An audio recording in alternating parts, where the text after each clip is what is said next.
Sziasztok, tízedes vagyok, most nem mondok valamit. Yeah.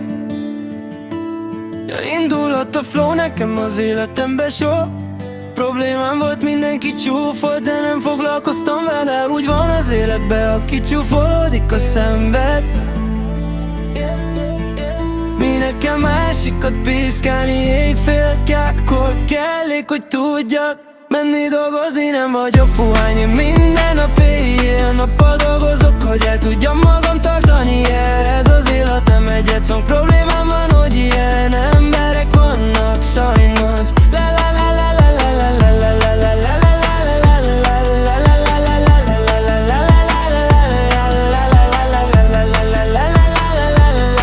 Emberek vannak sajnos.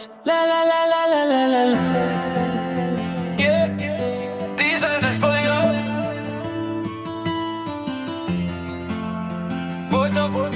Sziasztok! Sziasztok, tízes!